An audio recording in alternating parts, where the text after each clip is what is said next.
Welcome to Port Hostage Diplomacy. I'm Dara Conduit. We work to free hostages and the unjustly detained around the world. Together with their families, we share their stories and let you know how you can help bring them home. Nazanin Zaghari-Ratcliffe is a British citizen, an innocent mother, and a charity worker. She has been held hostage in Iran since 3rd April 2016. For the last 5.5 years, Nazanin's husband, Richard Ratcliffe, has been campaigning tirelessly to free his wife. He is currently on week 3 of his hunger strike, sleeping in a cold tent outside the UK Foreign Office, which is right next to the Prime Minister's office. I've been there with Richard watching over him almost every day during this hunger strike. If you want to learn more about why Richard is on a hunger strike, what his objectives are, and how you can help, please do listen to last week's episode where I talk about this in detail with Richard and his family. Richard's condition has now started to deteriorate. Now, Richard is like family to me, and like everyone else who cares about Richard, I am very worried. Richard told me there are 3 red lines, which if he passes, then he'll have to stop his hunger strike. The first would be if he starts shivering, as this would be a sign of hypothermia. The second would be if he starts to turn yellow. This would indicate there is a problem with his liver. And third would be if he can no longer walk without any assistance. Richard said he'll end his hunger strike if any of these things happen. I understand how important this hunger strike is. I know why Richard is doing this, but I'm hoping that by the time this episode is published on Wednesday, he has ended his hunger strike. No one goes on hunger strike unless they're desperate, and Richard is desperate to reunite his family after 5.5 years. He's desperate for Nazanin to come home to West Hampstead in London so she can be reunited with him and their 7-year-old daughter, Gabriella. No British citizen should ever have to go on hunger strike to pressure the British government to better protect their British loved ones overseas.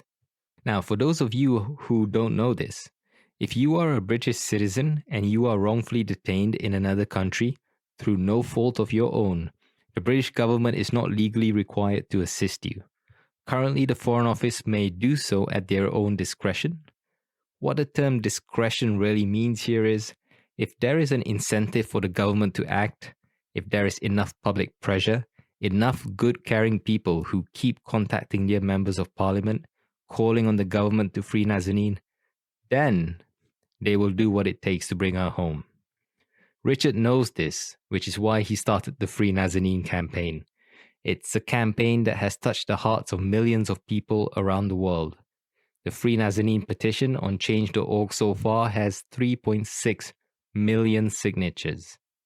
Richard's campaigning throughout the last 5.5 years has always been positive, always respectful, even though at times challenging. And most importantly, his campaign has been based on hope, love, and a vision of his own family reunited.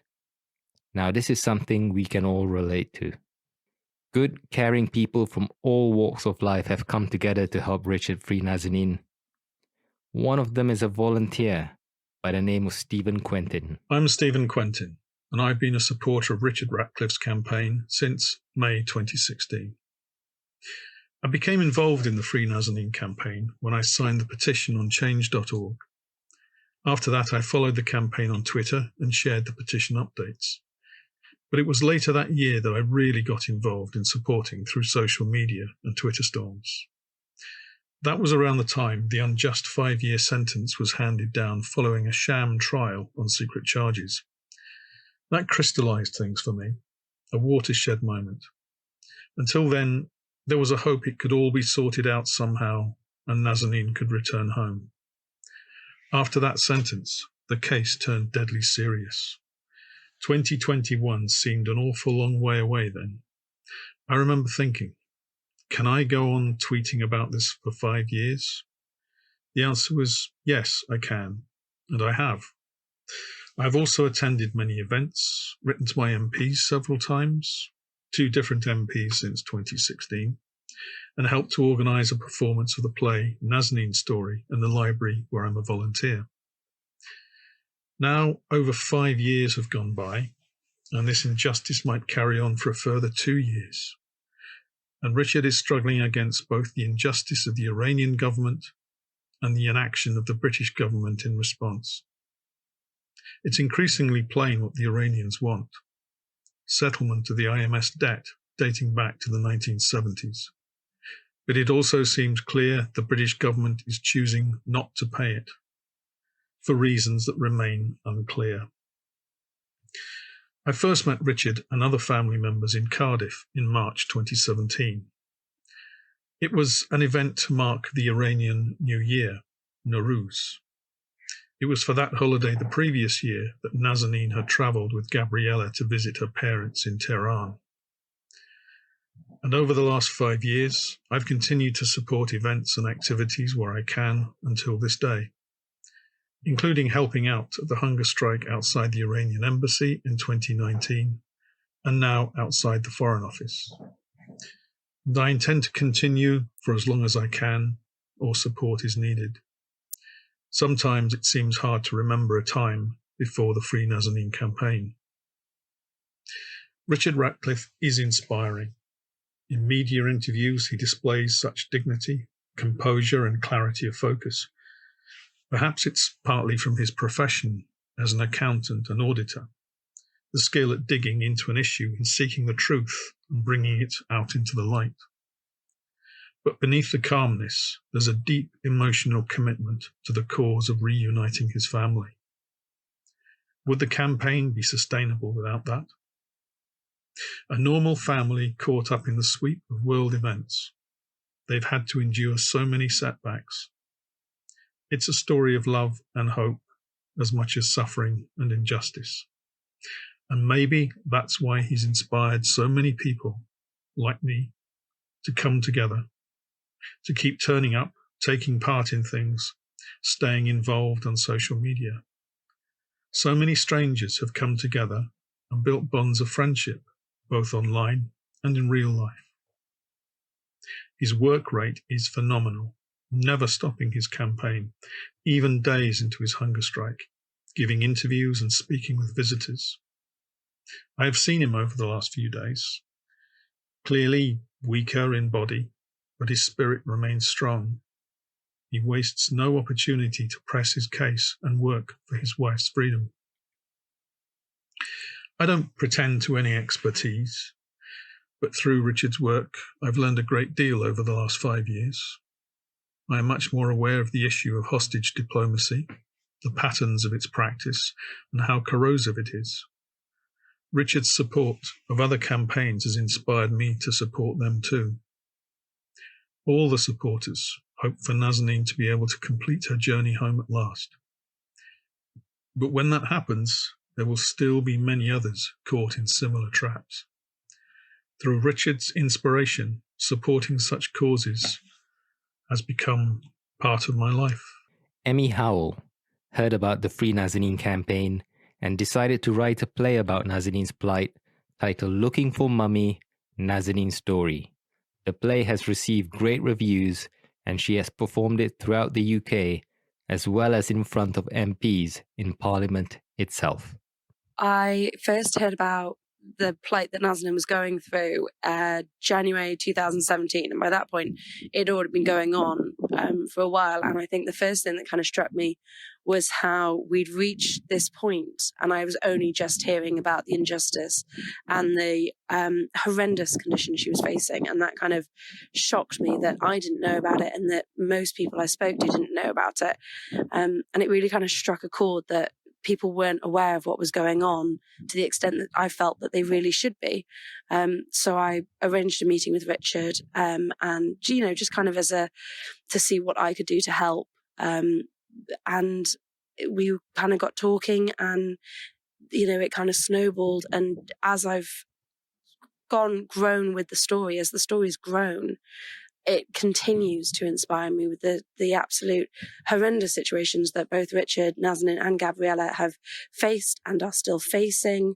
And my respect for them has just grown throughout the years with how they've managed to fight and continue fighting, and they never give up. One of the key supporters of the Free Nazanin campaign is Nazanin Boniadi. She's a human rights activist, an Amnesty International UK ambassador, and a Hollywood actress. You may have seen her in Homeland and How I Met Your Mother. She has been campaigning tirelessly for human rights in Iran and around the world. Every time a family member of a hostage in Iran comes to me with a press release or a significant update in their case and asks me to share it with journalists as well as influencers on social media, Nazanin is one of the first people I go to, and she always helps me out. And for that, I am grateful. Here's Nazanin. My name is Nazanin Boniadi. I first learned about Nazanin Zaghari-Ratcliffe's unjust detention on social media shortly after her arrest in April 2016.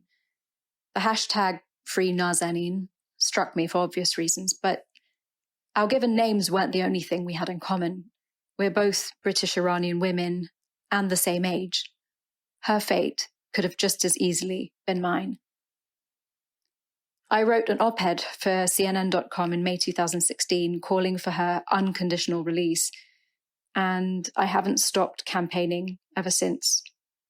I first met her husband, Richard Ratcliffe, in September 2017 when we delivered a letter to the UN mission of Iran during the UN General Assembly that year, pleading for Nazanin's release and the return of then almost 3-year-old daughter, Gabriella.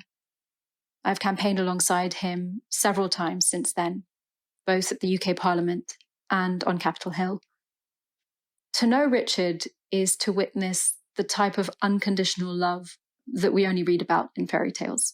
His devotion to his wife and his daughter, his tenacity and resilience, his hope in the face of seemingly insurmountable obstacles, coupled with his constant grace and gentle spirit, not only inspire me to be and do better every day, but they make me believe that justice can prevail, that Nazanin will come home, and that she will be reunited with her family and her loved ones, and that there is still some good in this world. Nazanin's hostage-taking is one of many human rights abuses perpetrated by the Iranian regime. There are so many more abuses that don't get the same media coverage.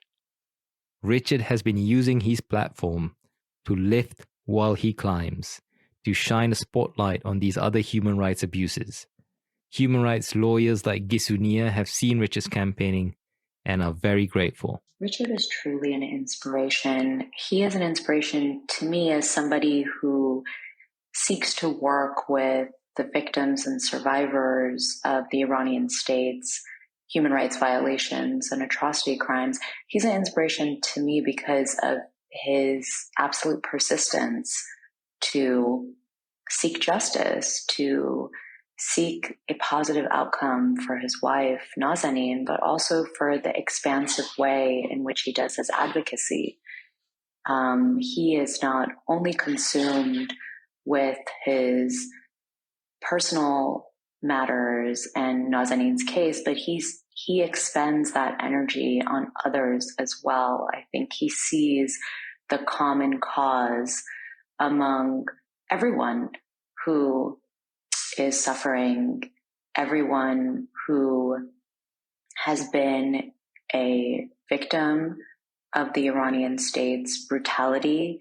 He sees common cause in that and thinks of super creative and new ways to make sure that these injustices are set right. And so for me, he really is a personal inspiration, even if I don't think I've ever told him this, and I've probably never communicated this to him, but it's just so inspiring to see how he has approached this, and that he just has this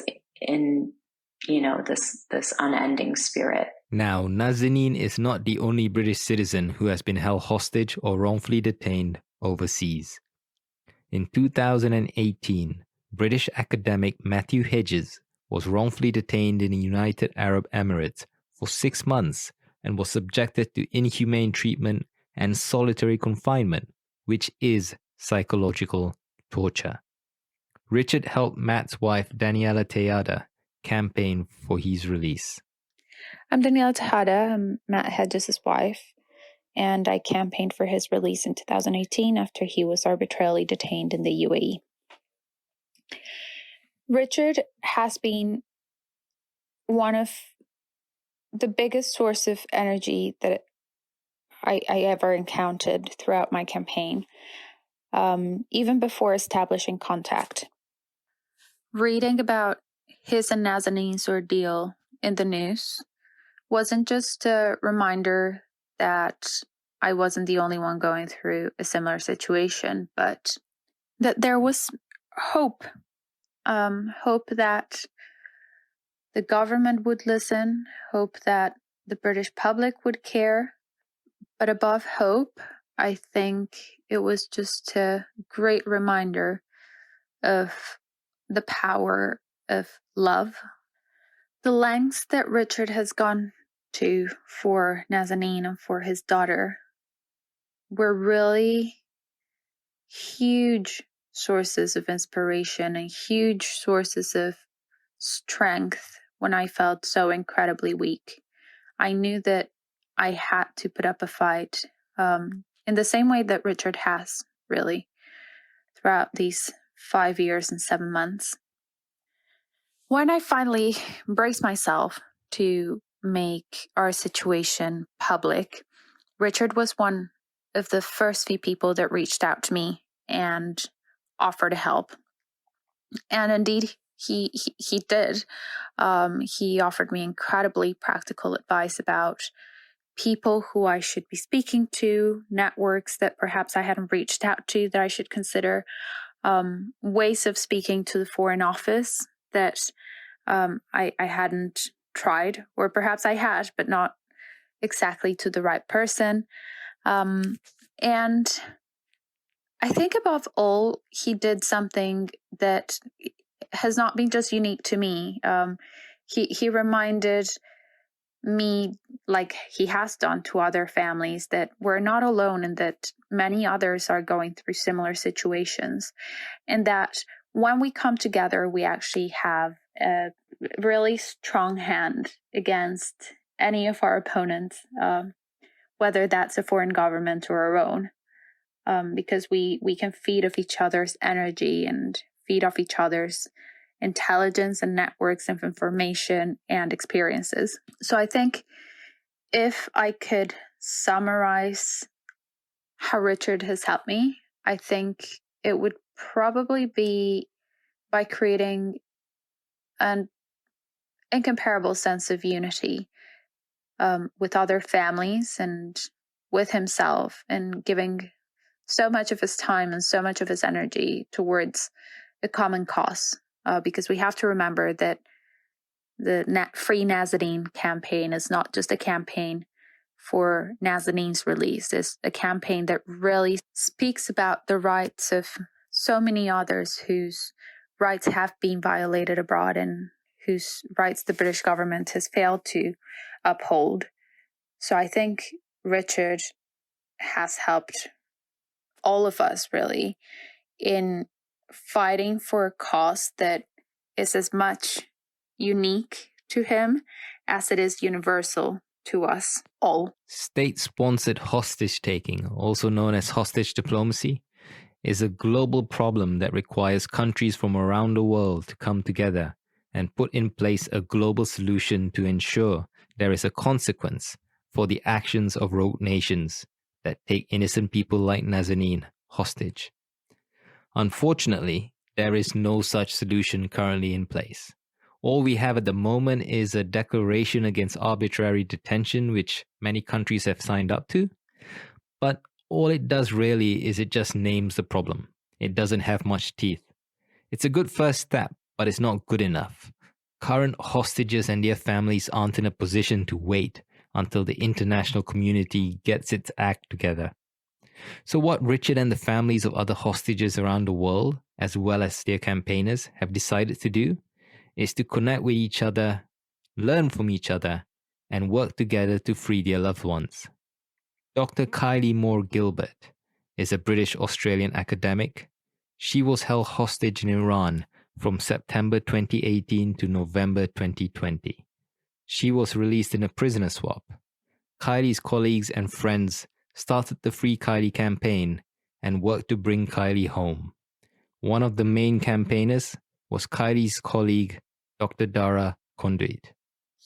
Hi, my name's Dara, and I'm a friend and colleague of Dr. Kylie Moore-Gilbert, who's an Australian-British academic who was held hostage in Iran between September 2018 and November 2020. And I was a member of the team that ran the public advocacy campaign for Kylie's release. So we were a group of friends of colleagues of Kylie's who'd come together out of concern that nothing's been done. We really struggled with this decision to go public, and it was one that we mulled over for a long time. Many of us in the group were Middle East academics, and we felt very strongly from the moment that she was taken that there needed to be a public campaign for her release. But the Australian government didn't support this, and they advocated for what they called quiet diplomacy, and subsequently put us under a lot of pressure to stay quiet. And on top of this pressure from above, we're also terrified that we might cause more harm to Kylie if we said the wrong thing, or if there was something that we did, if that would cause any further harm to Kylie. I knew that I personally would never sleep at night again. So these were key issues that had led us to hold back. But eventually one day, real life events intervened, and the news emerged that Kylie had been transferred to Garchak prison, which is a prison known as the worst women's prison on earth. But the Australian government appeared to learn about this transfer after we alerted journalists who posed questions to the Australian government. And it took them days to confirm Kylie's location, and even longer to gain consular access to confirm that she was safe. And so it was that moment that we decided we could no longer sit on the fence, that Australia had dropped the ball on our dear friend's case, and we needed to put public pressure on our government to bring her home. And so we went public.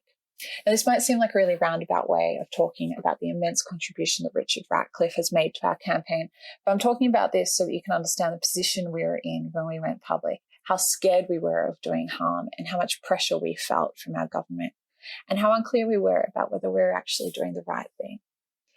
This all dissipated the moment Richard reached out to our campaign. Richard is basically the godfather of the hostage campaign community. He's a font of knowledge on almost every aspect of it, be it how the Iranian prison system works, how our home governments work. He's also the node that sits at the middle of all the campaigns. He knows all the families, all the advocates, and all the survivors.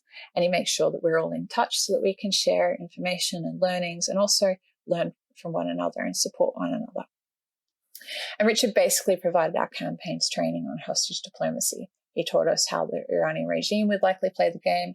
He would tell us when he heard things along the family grapevines about Kylie, so we could feed these concerns back to Kylie's family. And he was available any day, any time of the day or night to answer questions as well.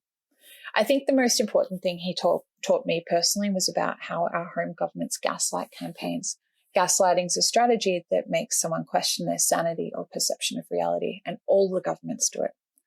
So we'd flag something we'd heard, for example, that Kylie had been moved to Garchak prison, and the government would either deny it or obfuscate for days until we started to wonder whether we were losing the plot shouting about it. Were we jumping at shadows? Had the Iranian regime finally gotten into our heads?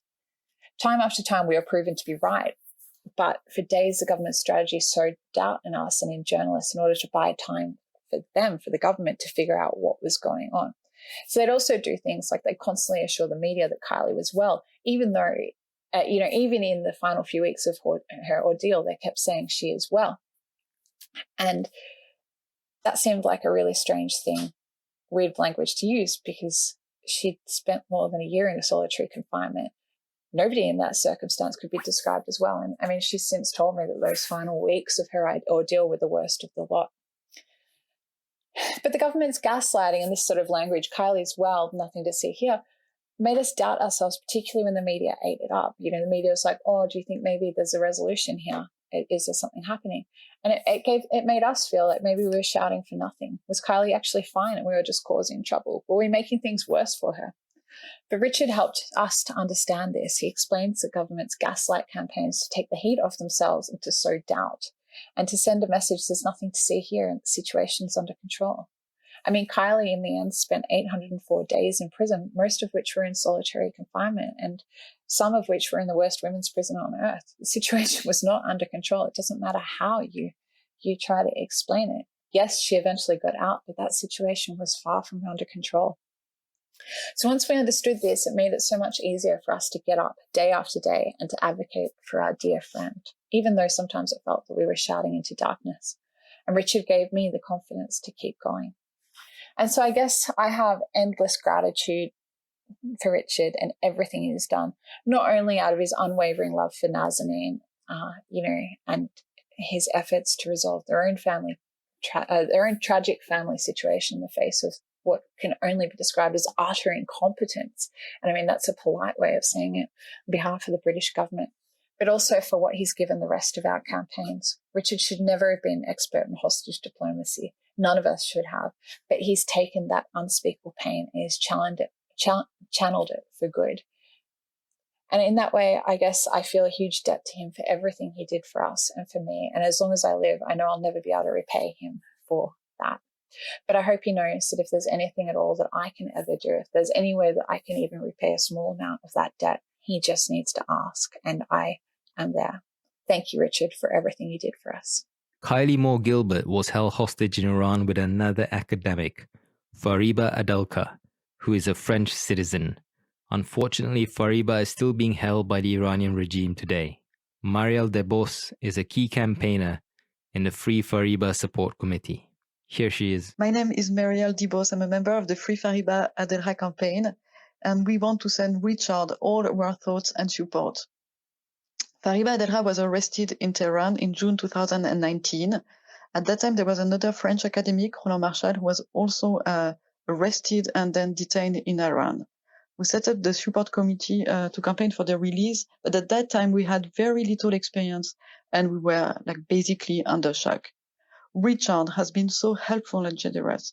We have actually never met in person, but we exchanged, we emailed, and he gave us advice, very generous advice. He was really helpful, and he helped us to make sense of this absurd situation, to make sense of this state-sponsored hostage diplomacy. Richard has been campaigning for the liberation of his wife, but his struggles mean so much more. It is also a struggle for all those unjustly detained. It is also a struggle basically against the arbitrary and the unjust. So this situation is just so unfair. Nazanin shouldn't be deprived of freedom. She's innocent. Richard shouldn't have to go and to do another hunger strike. He shouldn't have to put his life at risk just to put pressure on the British government. And of course, their daughter, Gabriella, shouldn't have to grow up without her mom. I'm based in the US right now, so I can't visit Richard in London, but I want to say to Richard and all the people in the Free Nazanin campaign that they aren't alone and that there is a community supporting them all over the world. So thank you, Richard. Thank you all. 67-year-old German citizen Nahid Taghavi has been held hostage in Iran since 16 October 2020. Nahid's daughter Mariam Claren from Cologne in Germany has been campaigning to free her mother. My name is Mariam Claren, and I'm the daughter of German-Iranian hostage Nahid Taghavi and founder of the Free Nahid campaign. My mother was arrested on October 16, 2020. I decided to go public with her case a few days after her arrest. From this time, I'm in touch with Richard Ratcliffe. You guys cannot imagine how helpful Richard's advices were to me. We were standing at the very beginning of my mother's case. She was held in solitary confinement and was under interrogations. We had no idea what is going to happen next. During this time, it was Richard who calmed me when needed and told me about the experiences and what we should expect. His efforts to bring the families of the dual nationals together and campaign for the freedom of our loved ones is one of a kind. But what I appreciate most about Richard are determination and strength.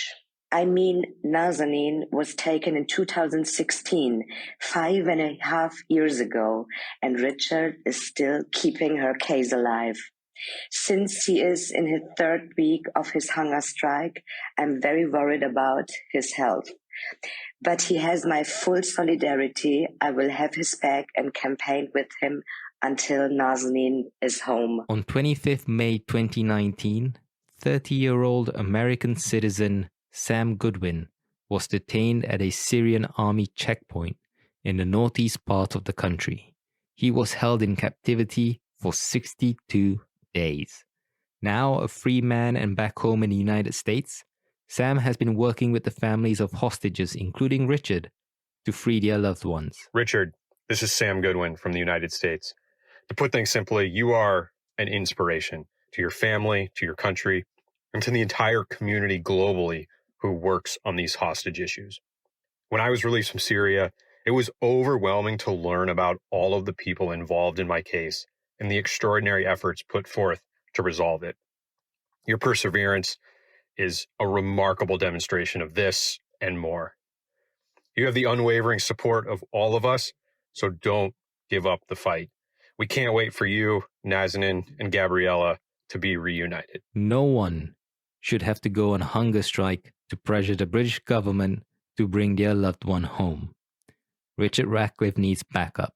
He needs good, caring people like us to show up and help him reunite his family. Keep sharing Nazanin's story with everyone you know. Keep contacting your MPs, calling on them to pressure the government to bring Nazanin home. Let's show 7-year-old Gabriella Ratcliffe that there is a world of care out there. Let's help free her mother, Nazanin. Thank you for listening, and take care.